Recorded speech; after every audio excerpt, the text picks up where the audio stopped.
Oh, right, guys, we are going to be reacting to You Don't Realize How Fast Football Is. Thank you so much for support, guys. I don't realize how fast football is. We're going to react to this. Let's jump in. Let's see what's going on. Let's go back to the Brazil vs Norway game, round of 16 at the 2026 World Cup.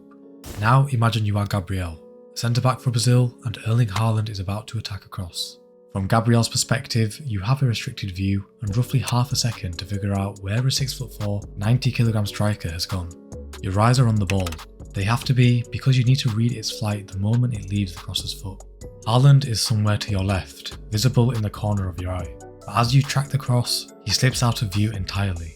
By the time you found him again, he's already attacking the space behind your shoulder. In that same half a second, you have to adjust your body, judge the jump and brace for the collision. If you're even a fraction too late, he's already won the duel. And that is exactly what happened. Now, if you rewind back and watch the same moment from the broadcast camera, suddenly you can see the whole tactical picture visible in a single frame. From that angle, the run looks trackable, the space looks coverable, and the delivery looks like something a composed defender should deal with cleanly. Except Gabriel has none of that information and he has to deal with a world-class striker who can disappear and reappear in the blink of an eye. That gap... Would you consider that to be the IQ of the sportsman? Like, meaning, like, what we call baseball IQ, basketball IQ. So this is more like football IQ, I guess. Between what the TV shows you and what the player... You're already figuring out what's gonna come next. Experiences is what we can call the speed illusion.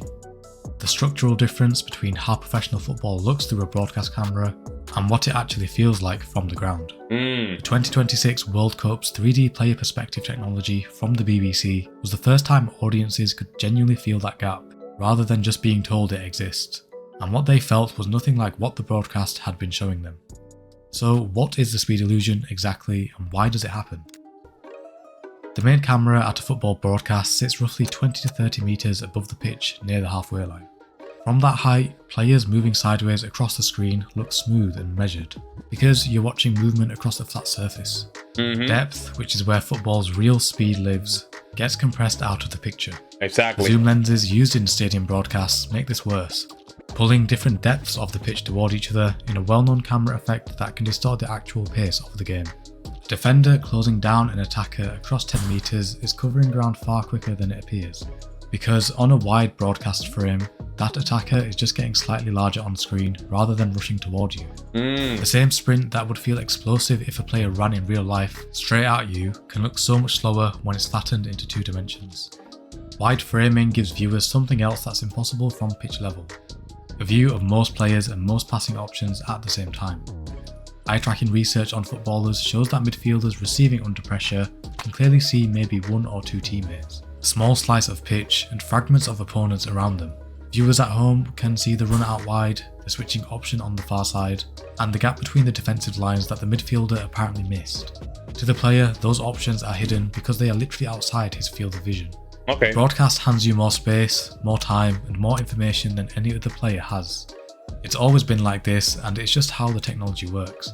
But once you understand it, the speed illusion becomes very hard to unsee. The 2026 World Cup gave audiences a way to feel this rather than just understand it.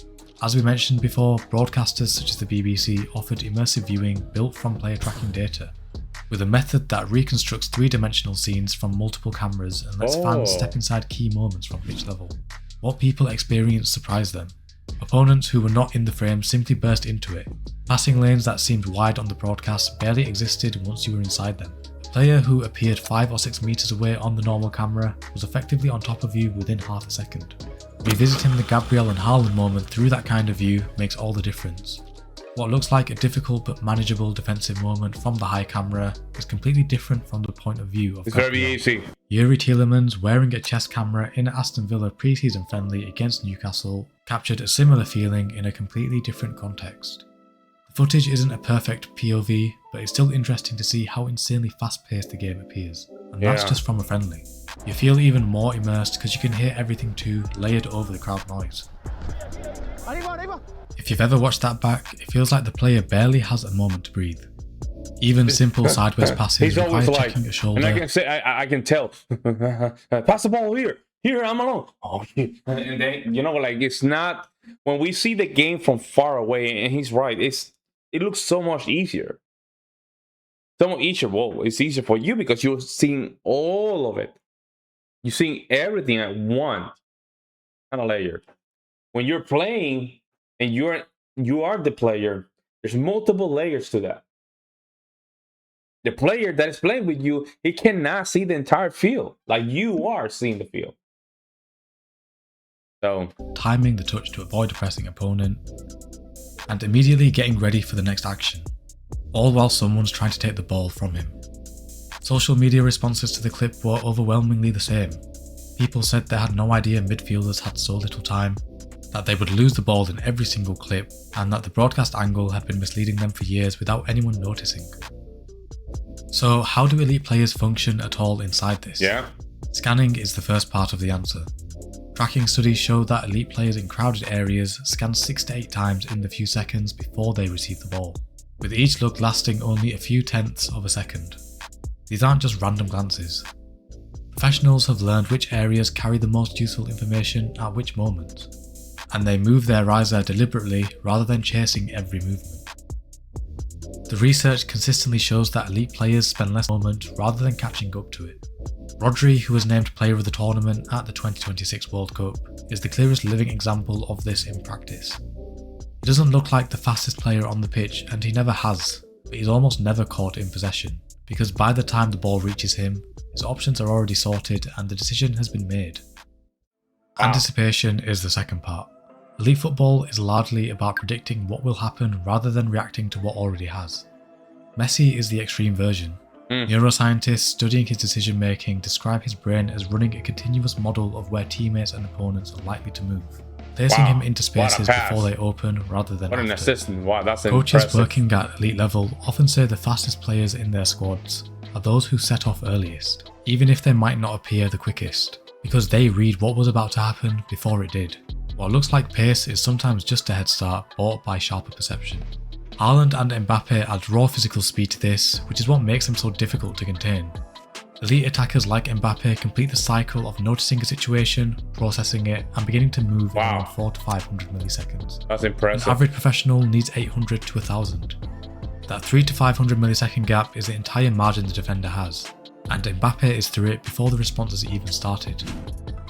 So he's putting his hands in his bag because he's trying to avoid a penalty. Am I correct here? Execution is the third part, and is easy to underestimate because it happens within the other two. If you've ever seen a top level club have a game of rondo, you would have some idea just how good pros are at this. The first touch at elite level needs to cushion a ball travelling at high speed, set up the next action in a single movement, and absorb or resist physical contact, all simultaneously. Ball speeds in World Cup football have risen significantly over recent decades, so the technical demand keeps climbing. A single mistimed touch at this pace ends a possession with no chance to recover, and in the tightest spaces, the window to complete a pass or shot can be less than 3/10 of a second. Years of repetition make actions like a chest control, a half-volley switch, or a driven pass under pressure automatic enough that they need almost no conscious thought. The attention that's freed by that is what goes into scanning and positioning, which is why the game appears to slow down for technically superior players, even as the physical pace around them increases. All of this connects back to one thing. Great players have gathered their information before most players would even begin to look for it. By the time the ball arrives, the decision is already made, and what you see is pure execution. Wow, beautiful kick, man. Messi drifting into space is his brain's prediction turned into movement. Rodri playing the ball with what looks like no urgency is the product of a scanning routine, so reliable that his options are sorted before he touches it. Haaland and Mbappe combine physical pace and early pattern recognition so that the shot or the header arrives before the defence has finished adjusting. Wow. Amateur players lose time at almost every stage. They process after the first touch rather than before it, and each additional 300 or 400 milliseconds compounds until the decision window is gone entirely. That's the difference between us and them, and the speed illusion makes us forget that. The game hasn't been slowed down for the players, but it's actually been slowed down for us. No matter how good you think you are as a non-pro, if you were dropped into one of these World Cup games with no experience at that level, the speed of everything would feel almost impossible to deal with. If you haven't already, go and try it for yourself. The BBC's World Cup 3D experience lets you replay matches from the perspective of any player on the pitch. including moments like Haaland's movement against Brazil. Pick almost any game, step into a midfielder, a defender or a striker, and spend 5 minutes seeing football from where they actually see it. It completely changes your sense of space, speed and time. The next time you watch a match, you'll probably catch yourself judging a misplaced pass, or wondering why a defender didn't track a run. Then you'll remember what it actually looked like from the pitch. Once you've seen football through the eyes of the players, the speed illusion becomes impossible to ignore. Every touch and decision starts to look that little bit more impressive. Wow, that's actually impressive by itself. Yeah, that will change the perspective in a lot of things. Remember, when we watch the games or we watch any type of sports, we see it from the macro perspective and we see everything happening. From the player perspective, he's only seeing what is in front of him. Probably, I will say like only 45% of what you're seeing, or less. I would say 35%, because he has to move, he has to do a lot of stuff that is gonna limit the vision or the experience that you're having by watching the game into a macro perspective. Very interesting. Let me know what you guys think, guys. I will see you in the next one.